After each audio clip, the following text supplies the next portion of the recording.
ഇടയ്ക്ക് ഒരു 3 മണി സമയത്ത് 67.78% എന്നൊരു കണക്ക് അവരുടെ ഇലക്ഷൻ കമ്മീഷൻ ആപ്പിൽ വന്നതാണ്. പിന്നീട് പക്ഷേ അത് മൊത്തം ഡൗൺ ആയി പോയി. ഇപ്പോൾ അതിൻ്റെ അപ്ഡേഷൻ ഇപ്പോൾ കാര്യമായി വരുന്നുണ്ടോ എന്ന് അറിയില്ല. എന്തോ ചെറിയ പ്രശ്നം, സാങ്കേതിക പ്രശ്നം എന്തോ അതിലുണ്ട്. എന്താണ് എന്തായാലും കോഴിക്കോട്ടെ ദ ഫൈനൽ ഇതുവരെയുള്ള ഇനി വോട്ടെടുപ്പ് പൂർത്തിയാവാൻ 1.5 മണിക്കൂർ മാത്രം ബാക്കി നിൽക്കുമ്പോഴുള്ള പോളിംഗ് ശതമാനം, ഇനിയിപ്പോൾ പോളിംഗ് ശതമാനത്തിന്റെ വിലയിരുത്തലാണല്ലോ ശ്രീനാഥ്.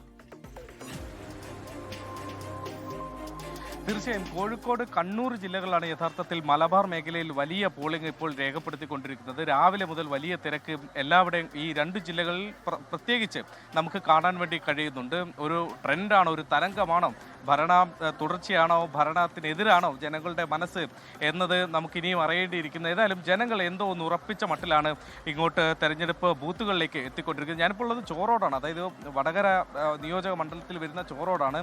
ഇവിടെ ഇപ്പോഴും ദൃശ്യങ്ങൾ കാണാം. 3 ബൂത്തുകൾ ഏതാണ്ട് 3000-ഓളം വോട്ടർമാരാണ് ഇവിടെ ഉള്ളത്. ഉച്ചയോടെ തന്നെ ഏതാണ്ട് 50% പോളിംഗ് കഴിഞ്ഞു.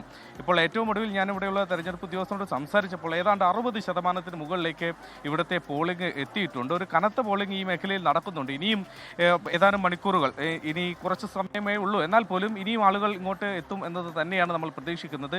സ്ത്രീകളടക്കമുള്ള നിരവധി വോട്ടർമാരെ നമുക്കിവിടെ കാണാൻ വേണ്ടി കഴിയുന്നുണ്ട്. നമ്മൾ ഇന്ന് രാവിലെ മുതൽ വടകര നിയോജക മണ്ഡലത്തിലെ പലയിടങ്ങളിലേക്ക്, പല ബൂത്തുകളിലേക്ക് സഞ്ചരിച്ചിരുന്നു. ഏതാണ്ട് എല്ലായിടത്തും ഈ ഗ്രാമീണ മേഖലകളിൽ പ്രത്യേകിച്ചും വലിയ പോളിംഗ് രേഖപ്പെടുത്തുന്നുണ്ട് എന്നത് ഈ തെരഞ്ഞെടുപ്പ് ദിനം, പ്രത്യേകിച്ച് ഈ ചൂടൊക്കെയുള്ള ഈ വേനൽക്കാല സമയത്ത്, ഈ നട്ടുച്ച സമയത്ത് പോലും പോളിംഗ് ബൂത്തുകളിലേക്ക് ജനങ്ങൾ ഇങ്ങനെ കൂട്ടത്തോടെ എത്തുന്നു എന്ന് പറയുന്നത്, ആ കാഴ്ച അത് തെരഞ്ഞെടുപ്പിന്റെ സൗന്ദര്യം തന്നെയാണ്.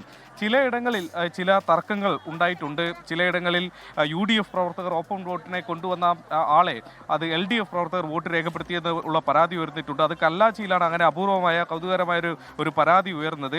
കുറ്റ്യാടി മണ്ഡലത്തിൽ കള്ളവോട്ട് നടന്നു എന്നൊരു പരാതിയുണ്ട്. ആയഞ്ചേരി പഞ്ചായത്തിലെ 47 നമ്പർ ബൂത്തിൽ പൂമുള്ളക്കണ്ടി സീനത്തിന്റെ വോട്ട് പോസ്റ്റൽ വോട്ടായി ആരോ ചെയ്തു എന്നാണ്. അവർ ഒരു ഉദ്യോഗസ്ഥ ജീവനക്കാരിയൊന്നും അല്ല, എന്നിൽ പോലും അവരുടെ വോട്ട് ചെയ്തു എന്നൊരു പരാതി ഉയർന്നിട്ടുണ്ട്. കോഴിക്കോട് സൗത്ത് മണ്ഡലത്തിൽ BJP സ്ഥാനാർത്ഥി കള്ളവോട്ട് ആരോപണം ഉന്നയിക്കുന്നുണ്ട്. CPM-നെതിരെയാണ് അദ്ദേഹത്തിന്റെ ആരോപണം.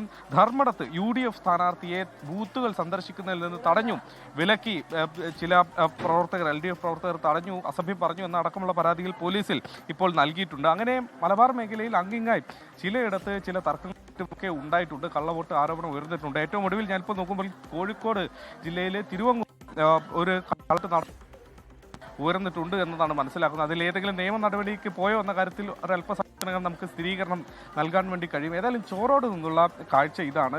ഈ മീത്തലക്കണ്ടി സ്കൂളിൽ ഇപ്പോഴും ഒരു വലിയ ക്യൂ നമുക്ക് കാണാൻ വേണ്ടി കഴിയുന്നുണ്ട്. വീടുകളിൽ നിന്ന് സ്ത്രീകൾ കൂട്ടത്തോടെ എത്തി വോട്ട് ചെയ്യുന്നു, കുട്ടികളുമായി എത്തി വോട്ട് ചെയ്യുന്നു എന്ന മനോഹര കാഴ്ച കാണാൻ കഴിയുന്നു. ഇവിടെ കുട്ടികൾക്ക് കളിക്കാനും മറ്റുമൊക്കെയുള്ള സൗകര്യങ്ങളുണ്ട്. ഈ കളിയിടത്തിൽ ഒരിക്കലും കുട്ടികളെ കാണാതെ ഞാനിപ്പോൾ ഏതാണ്ട് 1 മണിക്കൂറിലധികം സമയമായി പുതിയ കുട്ടികൾ വന്ന് കളിച്ചുകൊണ്ടിരിക്കുക. അതായത് വീടുകളിൽ നിന്ന് ആളുകൾ തന്നെ തെരഞ്ഞെടുപ്പിൽ പങ്കെടുക്കുന്നു എന്നതിന്റെ ഒരു സൂചന രാവിലെ മുതൽ തന്നെ കാണുന്ന കാഴ്ചയാണ്. ഈ പോളിംഗ് ബൂത്തുകളെ വോട്ടർമാരുടെ നീണ്ടുനിര സാധാരണഗതിയിൽ 7 മണി മുതൽ 11 മണി വരെ വലിയ സർജ് ഉണ്ടാവുകയും അത് കഴിയുമ്പോൾ ഒരു മാന്ദ്യം എന്ന് പറഞ്ഞാൽ, അത് കഴിയുമ്പോൾ പോളിംഗ് ബൂത്തുകൾ ചെറുതായൊന്ന് ശൂന്യമാവുകയും 3 മണി മുതൽ ബാക്ക് ടു ട്രാക്ക് വരികയും ചെയ്യലാണ് പതിവെങ്കിൽ ഇക്കുറി അങ്ങനെയല്ല. 11 മണി സമയത്തും 12 മണി സമയത്തും നട്ടുച്ച സമയത്തൊക്കെ പോളിംഗ് ബൂത്തുകളിൽ വോട്ടർമാരുടെ നീണ്ട നിരയുണ്ടായിരുന്നു. പക്ഷേ അതിന് ആനുപാതികമായ പോളിംഗ് ശതമാനം ഉണ്ടോ എന്ന് ചോദിച്ചാൽ 63.76% അതിന് ആനുപാതികമായ പോളിംഗ് അല്ല. അപ്പോൾ ഞാൻ